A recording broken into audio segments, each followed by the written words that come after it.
Should have did. Hi, welcome to another edition of Extra Connection Special. I am James Lott Jr., your host, and we're doing these little specials while my company, which is a Black-owned company, Tha Afterparty Radio, they're Black-owned by females, Black females. We're on hiatus because of the COVID-19 virus. So I'm doing shows from my home, my lovely home in Inglewood, yes, California.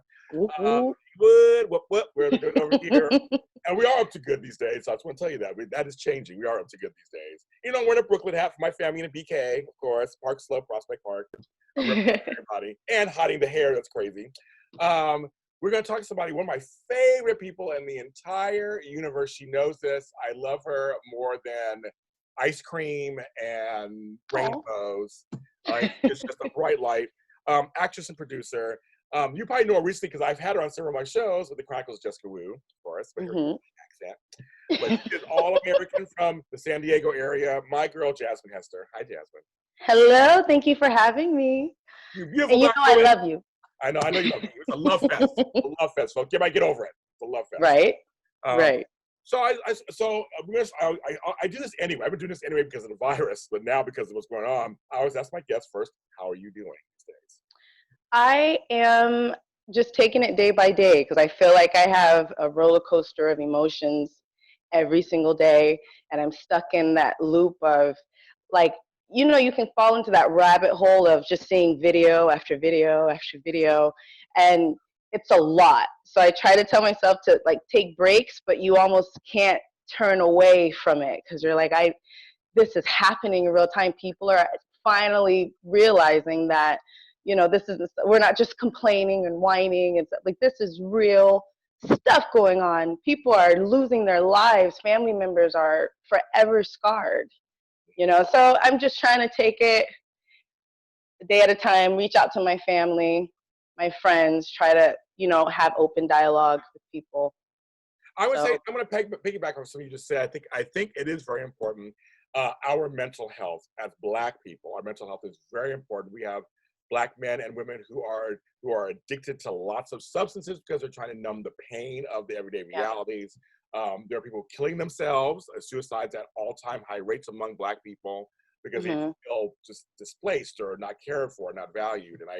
But I think during this time, for those of us who are taking it all in, like you said, we have to take breaks. Trust me, the racism is still going to be there. Unfortunately, don't worry, it's still going to be there. Right. I say that with tongue in cheek, of course, but I mean, my Black brothers and sisters and nieces and nephews and aunties, I want your mental health to still be in there so we can continue to fight. We got to take a break.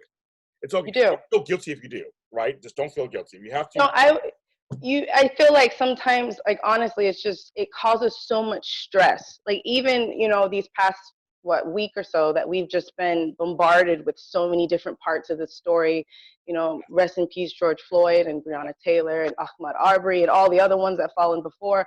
But I actually noticed that, like, I was starting to get migraines and, like, my stomach would start to hurt. And I'm like, this is not normal. Like, my body, the energy, it's reacting to what I'm seeing constantly. So I'm like, I've told my friends, you know, please, like, take a break, go outside, take a nap, do something that turns everything off for a minute, you know? It's so important. I got my first migraine Monday night. I haven't had a migraine in like 20 years. And I knew it's because I was looking and reacting to everything and commenting on everything, like, which we do. It's great. But I shut down for 24 hours. I turned off my phone, turned off my social media, and took a break. I had to. I feel much better now. But I had a migraine. I didn't even know. At first I was like, does my head hurt? Like, what? It was like right here. And I'm like, yeah, that was mine. It was like right above my eye. And it was just, and I'm like, and I was like, but our mental health folks, it's very important. And for some of us Black folks who have other health issues and concerns, we have to really be careful with our hearts, our blood pressure. I have high blood pressure. I watch it. So we understand. I understand it's a trying time and you want to kind of get all the information going. But mental health is also very important. If you take an hour or two off or whatever, don't feel guilty. It's going to be okay. You can do that. Right. Others are taking the fight. I mean, it's like, we're all part of the same village. Yes. So let those people take over for a little bit and then you can do that. I know also, because you're in LA too. So it's like, I mean, it went out to the Valley, the protest. I mean, so how have you been with all that? I mean, like seeing all the different things that are going on. It's, I'm always for the people. I believe in protest. I believe in the power of speech and unity. Um, I think it's unfortunate that there are few people that decided that they wanted to swing the message to be about looting and whatever other violence or whatever they can come up with. Um, we can talk for days about that, Yeah, I know. but But yeah. I'm for it because I feel like for what I'm seeing is something that is long overdue. I'm seeing protests not only in LA, all across this nation, in Amsterdam, in Yes, yes. the UK. John Boyega, he came out and he was like, I know it's not me and I'm not in the States, but those are my Black brothers and sisters and I'm going to stand with them. And it's not okay what I'm seeing happen. And I appreciate it, Okay. Even I've had white friends that I grew up with that I haven't talked to in Lord knows how long, that have reached out to me and they're like, Jasmine, we didn't understand when we were in school and I just wanted to apologize if I ever made you feel like you weren't wanted or if I was anything racist that you think I may have done. I'm sorry. And I was like, I appreciate that. I don't want you don't have to apologize to me. Right. I just want you guys have kids now. So I want you to tell them while they're young, show them that they're supposed to respect. You don't have to like everybody because that's just, look, it's not realistic. But you need to respect everybody, no matter who, color, creed, sexual orientation, whatever the case may be. But I'm happy. I'm just trying to keep up with these curfews. Yeah, I know. He's got one. It's 9 o'clock tonight now in LA. So I'm like, okay, so now it's at 9. Is it at 2:30? Is it at 5? Is it at 6? That one day it was like it said 6. Then next thing you know, it was like 5. I'm like, it's 4:30. So I'm like, what's going on? Like, what's going on? It's crazy. I was watching the news, and even they were confused about the curfew. They were like, "I'm sorry, we said 5:30. Oh wait, hold on, it was 6. You know what, guys? Actually, it's 5." And I'm like, "What? What is going on? I know. Just pick a time. Just pick a time." I saw that just about a half hour ago. I'm like, oh, it's just saying 9 o'clock tonight. That may change, folks. As of who knows? Yes. They're saying 9, but who knows? So you grew up in the San Diego area, correct? I did. So what was it like for you growing up? Because you grew up in the 90s. I guess I'm thinking the 90s. Probably. I'm an 80s baby, 90s kid. Yes. So and it was, you know what? I had a very well, you got to know, like, San Diego is a big military city, so it's pretty diverse. I'm a Navy brat myself. And like my friends growing up, like we were all from, like, it was just a rainbow of colors. Like my 2 best friends growing up was like Japanese American and Yugoslavian American. Oh, wow, okay. And across the street was like a Filipino, and then there's a Hispanic, there's blacks, because Black people have to be in the church like every day of the week. So, so I was very blessed to get a lot of cultures and a lot of different experiences early. So it wasn't really until I started hitting like maybe like early middle school-ish that I started to know that, like, oh, there's a difference between all of us. And how'd that happen? How'd that manifest? How did you realize there was a difference? I remember I was in class, and I was the only Black girl in class, okay. And we were talking about slavery. And for some reason, I had never connected myself with slavery.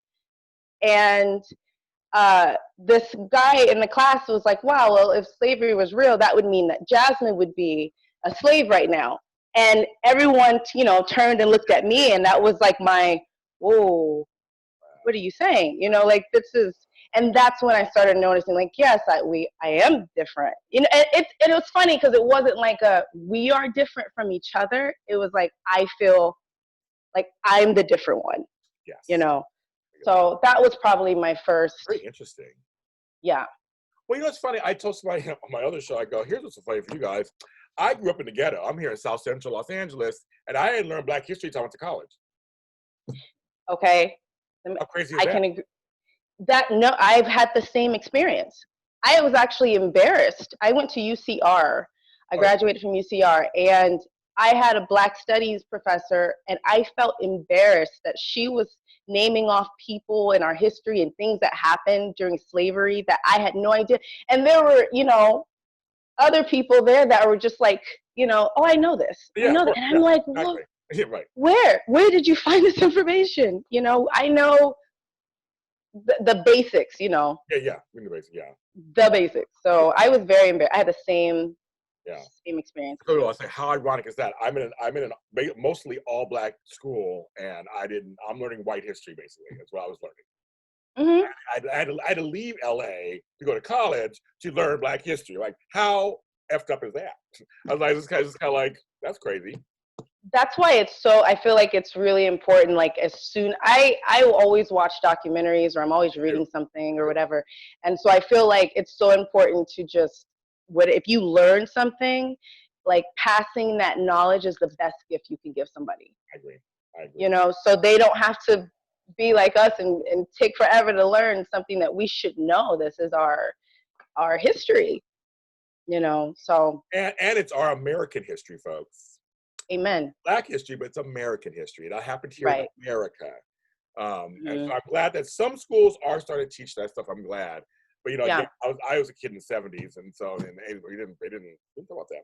All the Indians liked the English that came, and we all had Thanksgiving together. That's what I was taught. I That's didn't find out later. right. What? Columbus, we had a little poem about Oh Columbus, and yeah, oh we yeah. made the little Oh yeah, Mayflower hats and stuff. oh And yeah. then it was later that you're like, oh, he was a horrible person. I Exactly. had no idea. Like, yeah, it's, It yeah. fully came into focus for me when I went to the Dominican Republic, and I didn't go to the resorts. I didn't go to Punta Plana or Punta Cana. I actually went to Santo Domingo, stayed in the military district, and Hmm. I saw the statues that were erected for Columbus, his wife, and how they light-skinned them, the Of ones that course. are actually Dominican, because they have the Hmm. race there too in color. And there's a lot of stuff that was going on that I saw. I actually saw the points of entry of slaves to the island Mm. that I was over there. I go to Caribbean all the time because I come from the Caribbean families, and so that's when I started going, oh, the pieces start putting together. And I encourage Right. everyone, if you don't know, go find out. And nowadays, you can go anywhere and find. I mean, it's like you go online, you can watch Netflix. I mean, there's documentary specials everywhere that talk about Everywhere. true American history. So, Yes. so now, okay, so That part. you're getting into adulthood. So when did you want to be an actor? When did you know you want to be in the arts? I guess that's the question first. When did you want to be in the arts? I've always wanted to be since I was like little. But I was really shy when Oh, it came to like performing arts. So I would, since I was a big like reader, I loved books. I would take a book and I'd go in my room and I would pick a character and I would act out everything that I read or everything that they said. But this was like in the confines of my room. This is yeah, my theater, you yeah, know. yeah. And then I graduated from UCR and I was like, uh, I remember like sitting in front of the computer and sending in my applications for graduate school. And I was like, this is just not, like, I love psychology, but I just got to try. Let me just try. I don't know how to get started, but just let me try. And so I graduated. I gave my parents that they have my degrees at their house. I was Okay. like, there you go. So you're happy, I'm happy. And I just got started. I just started researching and started to find projects and things and Well, learning what I needed. I mean, okay, so who were people that you saw? What images did you see that you could relate to? Did you see any images before you got into the arts that of people you could relate to? Um, I think like Sister Sister was a big show for me. The Cosby's, Family Matters, those sitcoms. Like I loved Laura from Family Matters. Like because she's a dark skinned girl like me, Yes, yes, yes, you yeah. know, and we did our hair the same way. And I Brandy or Moesha, I Yeah, had my micro braid fad that I went through. yes. Very I went through I it for a love it. very long I love it. time. I love it. I But love yeah, I think I always took to Angela Bassett though. Angela Bassett, and I'm like losing her name right now, and uh, it. Oh, who? Oh, wow. it'll come to me. It'll come to. She's on Greenleaf right now, and I'm so embarrassed that I forgot her name. But um, those are like my idols. Like to this, they're on my vision board right now. That I'm like, I have to work with you I met somehow, some yeah, way. I met her, and she was very, very nice. I love her. Met her and her husband. They're they're actually very sweet. She actually, I always tell the story where we're at a play on Broadway. We're watching a play, and she's sitting 2 seats in front of me. And during the intermission, we're staying up stretching, and she came up to me and said, "Do I know you?" I'm like, "Girl, I am nobody, but I know who you are." And she started laughing, and then we started talking. I said, "I'm James Lott Jr. You know me, I always say I'm James Lott Jr. And then we started talking, and she and her husband were so sweet, and she's beautiful in person. Arms of death, no wrinkles, Yes. everything. We She's took a play, perfect. and she was just like, I just told her, I got to just tell her I admire your work. I think I said to her, it's just because it's so mean. I think I said to her, they didn't know what to do with you in Hollywood because they don't know what to do with you in Hollywood, and you're good, and they need to do more stuff. And she couldn't stop laughing. She was like, "You're so funny." She goes, Because "I it's so appreciate it." true. It's so true. I mean, there's the thing. That's the thing. So you're walking into this, Jasmine, knowing that for darker skinned women, for strong Black women, the roles are kind of like, what do we do with you? Do we put you in a space movie, or do we put you in this over here, or put you on the last season of Alias? I mean, they didn't know what to do with her, it seemed like. So I'm like, I mean, what was it like for you coming into this business going, okay, well, I could get something, I guess? It's hard. This business is I think what's difficult about it is, with any other profession, you have like steps, like, like defined steps, like I have to go to class, I have to get this credential before I can apply or for a job or whatever. But I feel like with this business, it's trial and error. Yes. And there's a lot of like, I think this might work. Oh crap, that didn't work. And for me, it's actually been kind of surprising because I went through a few I don't know what to call, like moments where I'm in an audition room and you look around and you see that nobody looks like you. So you're like, I don't know what they're looking for. I don't know why I'm here because all these people look like they have a certain characteristic that I don't have. And in some cases that actually works in my favor. We'll say, yeah. Which I'm very blessed and thankful for. But it's hard. I mean, being a Black actress, like even just having the right type of makeup team or the right type of hair team who understand that Black people are not just brown and we have hues and other colors and our hair textures are different. Like, we need to be hard. lit differently, folks. I had to yell at a director. I'm like, I need to be lit differently. I'm brown. Yeah. I'm washed out. What are you doing? It came to a point now where if I see a Black person on set, especially like hair and makeup, I'm like, oh my God, thank you. I know, thank you, Jesus. I love you. So it's definitely difficult. It is, and you mentioned something about representation, kind of seeing Brandy and people like Cheryl Lee Ralph, who's a darker, skinned woman, and people like that. I think it's so important for us to see those images. It's just so important. I mean, like, I don't know if people really realize the importance of just seeing somebody who looks similar to you, how that really can change the trajectory of your life and what you do. Absolutely. Like, you got to think, like, we all start off as kids and you see, like, your imagination is like limitless when you're a child, and unfortunately, as you grow older, I feel like the world kind of dampens that creativity and stuff that you have. And so, like, to be able to see someone that looks like you, that can carry out those fantasies or whatever that you had in your head, is such a beautiful thing. You're giving so much to so many people when you take the time to make your cast or the crew diverse and tell stories that aren't the normal mainstream stories, because our world is so much bigger than that.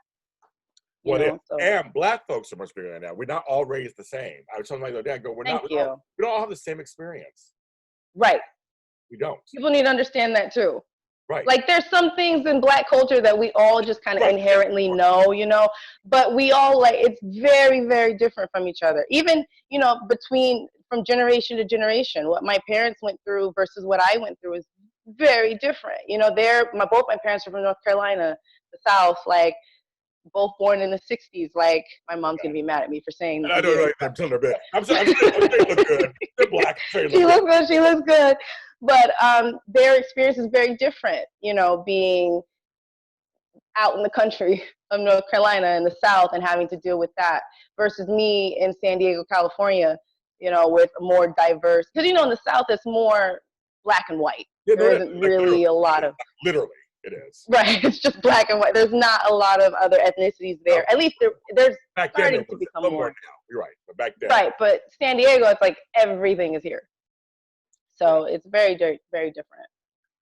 So how do you, someone asked me this question about being a host. I'm going to ask you this question. How do you navigate your level of blackness in the business? I mean, we all have different levels of blackness, or whatever that means to you. Yeah. Like, how do you navigate that? You know, I am a black woman. But I'm also an actor who wants to play all kinds of roles. So how do you kind of navigate that, or how have you been navigating that? I feel like, we all have eyes and we can see, and I'm not trying to hide who I am, what I am. I am a black woman. I come from a long line of very beautiful, strong black women. And I just feel like a lot of it is, I really want to be an example for people. Other little girls are looking at me like I looked at Angela Bassett and Lynn Whitfield. That's the name I'm thinking of. Oh yeah, we love her. I love her. Legend. I want to be that for them. So I'm very aware of the types of roles that I take on. I'm very aware of how I am portrayed and what I put out on social media, that type of thing. And let it be known to my management, to producers, whoever it may be, what I'll go for and what I will allow, and what is just not gonna have, we can't do that. So I think I'm very, very keen on what my morals and what my beliefs are, and what I feel as a black woman, how I want to be represented to my people and to, the world. Yeah, because I know, I'm sure you get all kinds of things come across your desk, as they say, desk, so to speak, and you're like, no. Some of them, I swear to you. I'm sure. Yeah. This is crazy. But then, you're a producer and you have been involved in some projects where you are actually now making decisions. So how does that feel, and how important is that to you? It's important to me. It's extremely important to me because you get to put the pieces together. You get to kind of back up what you speak or what you say. When you say you want diversity, practice what you preach. Yes. Basically. And so I can preach, okay, let's figure out how to put more women in this cast. Is there women I can put on the crew? Is there more, any color? I need color. Yeah, I need color, but I need color. Yes, exactly. I love that. Because you got to think about it. Like when you draw a picture or you paint a picture or something, you can't do everything with one color. I need to be able to give me everything so I can really show you how vibrant this story is. So I feel like with producing, I get the opportunity to be able to do that. Even directing, I direct a little bit too. Oh, that's right. That's right too. That's right. Oh, go on, girl. Tell them. And I get to do that too, and bringing out stuff out of people. I think it's a great experience. Because let people know this, that black actors can act anything if they're good. Anything. They can play anything. Like say you do a British accent in one of your roles. It's like you can play anything if you're a good actor. Because that's the point. You're acting. The whole point is that you are, you're not yourself for a moment. You're taking someone's story and you're presenting it to the world. Whether you're an astronaut, you're a cowboy, whatever, a queen, whatever the case may be, that's your job as an actor. I think Hollywood is starting to turn a new leaf, and they're starting to understand that people of color don't have to be, just put into certain categories.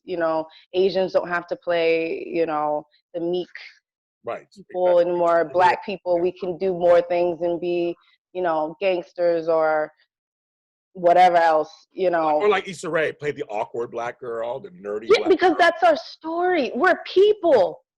We're all very different. Like, my goodness, if people took the time to really listen to us and try to step outside of their own self and hear other people's stories and other people's experiences, they would know that.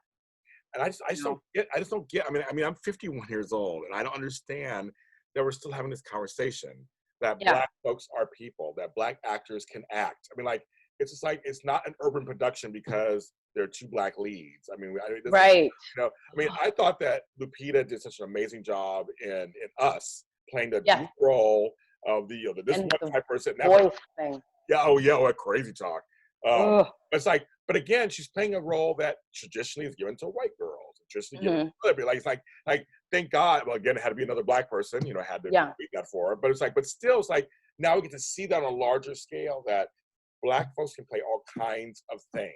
It's not everything. Just the preacher or God, Right. No, don't try. I love Morgan Freeman when we started, but I'm saying, it's like we can play all kinds of roles. It's okay. We can play vulnerable. We can play. And people were like, they didn't like it as much. I didn't mind Lovebirds with Issa Rae, and I thought it was kind of cute, but I thought again it was just like it was a throwback to old '80s movies I used to watch all the time with a little action, with a little comedy, and two leads that would never be two leads. That to me was like, whether you like it or not, it's like these are still two people that no one would cast in a romantic action thriller. I mean, like they created themselves. Like that to me, that's progress. To me, whether absolutely, you like it or not, it's different. That's progress. I just watched. I think it's Never Have I Ever. I want to see that. It's on Netflix. It's a series, and it's I believe she's an Indian lead, and she has like a black friend, and she like it's very diverse. And I'm like, oh, this is a whole nother culture that and it's not just Bollywood. Right. So that's like all we get to see of them, and I'm like, oh, but there's so much more to them too. So it's nice to see their story. It's actually a really cute, quirky I want to see series. it. I don't want to see it because I do like Indian stuff too. But I was going to ask you on the lines of that, what are some of your feelings when you see a show or a movie and there's like the token black person? I mean, should that die out at this point now, like the sassy black neighbor or the hip? I feel like it's one of those things like it's been done so much that I feel like it's archived. So if I ever need to go watch it, we got it. But I would hope that we have this progression and that we're making, that we can continue on that path and keep telling different stories. Put people of color in places that you wouldn't, for whatever reason, normally think of them in. I'm more for turning a new page, starting a new chapter. We don't have to be the token random person anymore. Random black guy, I always say. I don't need that in my life. No, I don't. What are some roles that you would like to play? So I tell people that in another lifetime, I was like Egyptian. I was probably Cleopatra or something, because I have such an obsession with their history. So I feel like I would want to play like a pharaoh, because I have actually found that there were two women pharaohs in Egyptian history. I know that. Like, I want to play that because Egyptians were black. They're black. So if you're going to tell those stories, I feel like a black woman should do it. So I agree. So I love period pieces. Period pieces are like I love them. So I think anything where I get to go back in time and dress up and the makeup and all that, those are dream roles for me. Are there any historical figures you like to play? Because speaking of that, just going along the line, is there anybody you think you would like to tackle? Anybody's life to tackle? I probably want to do like Nefertiti or something. Oh, wow. Okay. I feel like that's just so, like in my head, I can picture it, And there's a few, I'm forgetting her name. I'm just forgetting everybody's name. It's life. There's this African, what is her name? She's an African like warrior. It's almost like Amazonian type, but she's for like a particular tribe, and she like led. I'm blanking out too. Yeah, and I'm like, oh, I would love to play that. I want, to see, because not only is you're a beautiful, powerful black woman, but like you're black and you're a woman, and you're leading the charge, and people are falling in line behind you. So probably something along those lines, I think, would be like dream roles. Well, it's funny because, when I saw Black Panther, as you go back to something that's a marker in our history, that movie, I'm not even a huge Marvel person. I don't read comic books like that. Same. But I went to see it, and I cried at the beginning because, first of all, growing up, my grandson went to the movie, and that's what they know. My Yeah. grandsons only know Obama as their president for most of the time. Like, so for them, it's just regular. For me, I'm like, oh, like Papa Jamie, what's wrong with you? You don't understand? It's a Marvel. I'm like, I don't understand. It's a Marvel film. Right. Kid, it's, you know, I mean, seriously, and I just loved how African it was. It was a superhero movie, Yeah. but it was African in tone, in Hmm. in I mean everything. And all those beautiful black people. Everyone's black folks everywhere. Yeah, you know what? It was one of those things where it told a story that I feel like we never touch on because there is a disconnect between Black Americans and Africans. There's this weird Yeah. disconnect that we just can't seem to figure out. So I appreciated them doing that. But I had the same, like, I was just in awe sitting down in Burbank Theater watching this movie and then seeing little black kids with their, T'Challa face masks and stuff, and I'm like, this is what we're supposed to be doing. Like this, you see, we can do it. And you saw the records they broke, So I was like, thank you. We've enough said. If I had, I'd be sipping it right now. Yes, I right, know. Right. I'll go get the wine. I got wine behind me. Okay. But seriously, it's like, wow, it did good. It did really well in the theaters and stuff. Really? Okay. You're so surprised. Oh, okay. And it was right after, you had Wonder Woman in that. And it's like, women can lead films and blacks can lead films. And that's just a crazy idea. Have you seen Hollywood on Netflix? I just started it. So okay, I won't tell you anything, but I love that. Yeah, everybody loves it. Everybody. So I haven't heard any spoilers. I think good. Don't tell any spoilers, but I just started it yesterday. Okay. I'll let you guys know how what I'm thinking. But yeah, please do, because we need to chat. Yes, we'll chat about that. But no, but the thing is, like, it just kills me. It's like all these marginalized people they throw out there and go, they can sell tickets and people are going to show up. And it's like when I went to Wonder Woman, I was like one of two men in the whole theater. It was all I loved it. It was all women. It was all of all colors. And they were all happy to be there to support this film. And Black Panther was all black folks. Yeah. All really cheering on and watching this film. It was a great black experience. And folks yelling at the screen. I was one going, that was me. It's a black thing. It's a black thing, folks. It's like family. You're just watching it with family. Exactly. And I think and again, we needed that also. I mean, I think, and it leads to where we are today. It's that there's times when black folks, I mean, I try to tell people sometimes, I'm exhausted. I said, this is 15 years of stuff that I've gone through. I said, I'm exhausted. And it's like, and every day I'm hyper aware of my blackness when I leave the house. Every day of my life. This is how it is for all black people. We know this. And in the business, both in the entertainment business, I'm aware of my blackness. In the entertainment business. Yeah. And we have to make choices sometimes, like, well, I'm going to not take that role and maybe not make some money, but I'm going to hold out for something better that will be more suited to further the black strong appearance. That's tough sometimes. It's tough, especially because you want to advance your career. Like I have certain goals and certain circles that I'm like, that's what I'm aiming for. So when you do have to turn down roles, it hurts. But in my head, I'm like, you know what? I guess I'm taking the longer route, but I'll savor that victory that much more because I held out, and I didn't let, some people feel like you're getting older, so you got to hurry up and make a decision in Hollywood. Something has to happen. Folks, you don't have to. I'm proof of that. You don't have to. You can start whenever. People feel, oh, my clock's ticking, so I got to hurry up and do something. And I'm like, you know what? I am just one of those people that I truly, truly believe in my talent. I truly believe in me. And so I'm like, God, be my guide. And I know there's something there. My mom always says that the reason why my is taking a little longer is because I have such a tall order. And so God is making sure all the spices and everything is perfect before it's presented to me. And I was like, Mom, black moms always have the right answer. They do. So I take that with me when I'm feeling discouraged. I was told by mine that when all the doors close, it's just God narrowing the path for your greatness. Amen. Absolutely. I was like, done, God. And it really should change my focus on not getting that job I thought I wanted so bad. Oh my God, I wanted it so bad. It's going to change my life. And then later finding out, well, I got something else that was way better that changed my life. I mean, maybe that's, right. And don't you feel so silly? Because there are times where I have been so devastated because Oh, I'm like, God, why would you like present this opportunity and then you took it away? Why are you punishing me? Like it's a whole thing because I'm very dramatic and I'm a yes. Capricorn and we brood and all that stuff. But then later down the line, it's like that aha moment, like, oh, okay, now I know what you were doing. Okay, well, thanks.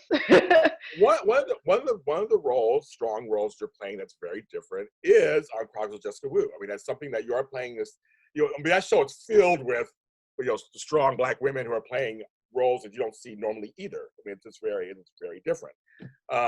So, kind of speak to that actually. That to your character, Miss Nickel, like Nickel. It's Talk about that. Nicole Yes. Sarah Stanton from the UK, who wasn't normally from there, but she's stateside now with Sector 9.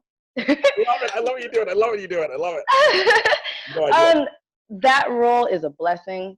It has like really helped my career in so many ways. Um, and it's so crazy just to think that, when you audition for something, you kind of I just leave it in the room and don't think about it. And to think that I got to be a part of something just so great and so diverse and with a great message and with someone who is trying to show, Zane Hubbard, trying to show Black women in such a great light, or women of color in such a Yeah, great light. None of us were like someone's baby mama. We weren't, hood. We right, were diverse. We're all over, and superheroes or villains, right, superpowers. right. So I'm glad I got to be a part of that because it feels like a movement to me.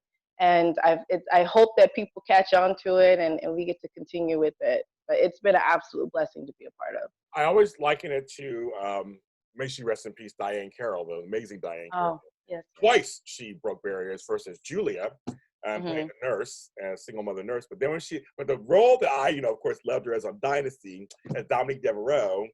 And I Mm-hmm. remember she was like, I'm very clear. I won't be the first Black bitch on television. And I Mm-hmm. remember when that came out, well, why is she on? I'm like, what she's trying to say is she's an actor. She wants to play an equal part to a white counterpart. There are Right. white bitches everywhere on television, so why not? We shouldn't always be the good guys all the time either. It's like it's acting. Right.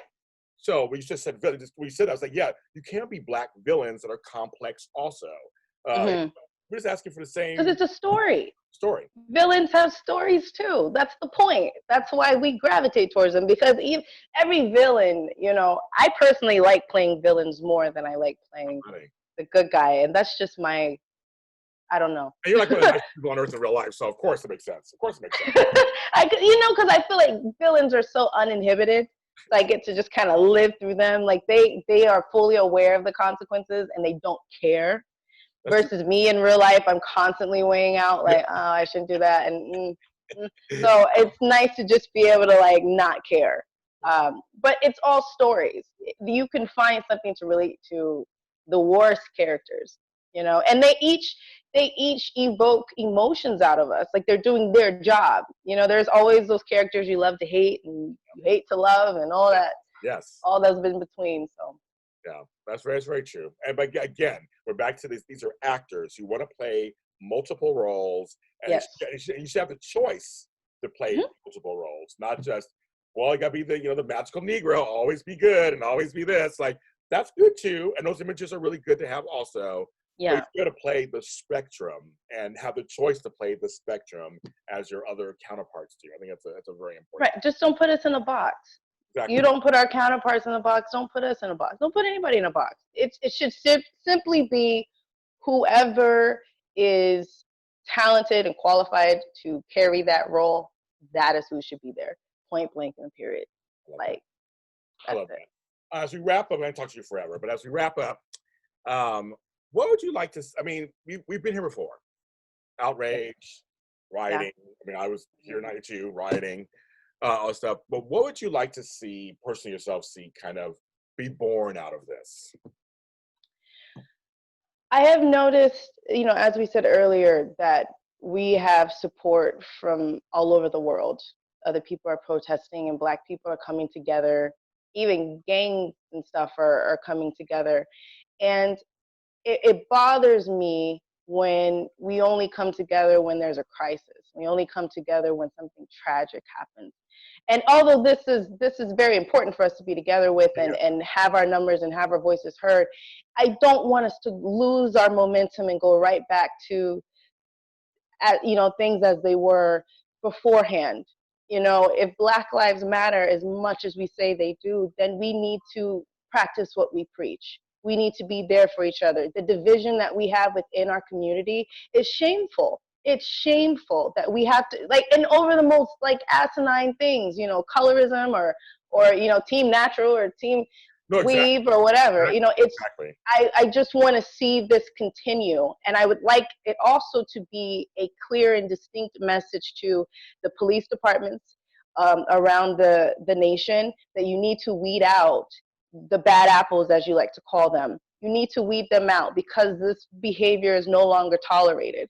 You see they're burning down cities and precincts and stuff. Is it worth your city versus doing the right thing, charging, and not just charging, convicting these individuals that decide to participate in this type of behavior? And if you're a police officer that's scared of the community that you're in, you need to turn in your badge. That's not the job for you.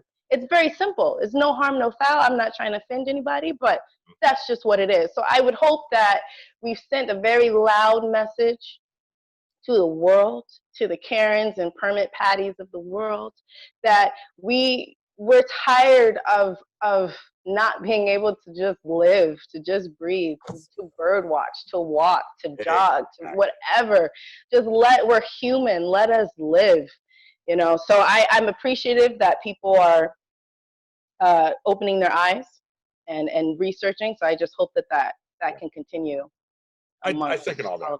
I second all that. I think people do your education, start implementing systems regularly. Yes. Your companies, regularly in your record labels, regularly on your TV shows, things like that. Just regularly start being inclusive. Just be inclusive and call out things as you see them. I don't want to wait till the internet does their research and then oh, did you know, by the way, this guy was affiliated with this group? No, record labels, businesses, whoever you are, call it out when you see it. Deal with it when you see it so everybody knows it will not be tolerated. This is a brand new day, so that's what I hope. Okay. Well, I hope with you also. I love you, Jasmine. You know that. I love you, love you, love you. I love you too. So tell folks where they can find you on the social medias. I am Jasmine Hester, 23, everywhere. Instagram, Facebook's the only one. It's just Jasmine Hester. You can drop the 23. YouTube, I'm putting up new stuff. I'm going to put our interviews up there. I got new reels and new projects that I finally got the footage for on YouTube. It's work, folks. It's work. You got to do all this stuff. A lot of work. It is. It really is. It really is. So Jasmine Hester, 23, all across the board. Follow her. Follow her. Follow her. Follow her. Follow her. Follow her. Please do. I follow back. I promise. She will. She'll follow you back. Do it. And you can follow me. We're all James Lott Jr. Sold at James Lott Jr. on all social media platforms. And this is on JLJ Media. So I think down here, over there, something like that. There's a button that says subscribe. It's somewhere. Subscribe. Subscribe. Share this with anybody you think needs to hear this or see this. So I get these things out there. And so we're trying to create a dialogue. And that's one of the things that I'm trying to do. Because communication and dialogue is also the birthplace of change. So you have to really kind of start. Amen. Talking is good, folks. Talking is good. Yes. And listening is even better. And I'm James Lott Jr. And you can see me next time on my next episode of Extra Connections. Everybody take care, stay safe, and look within.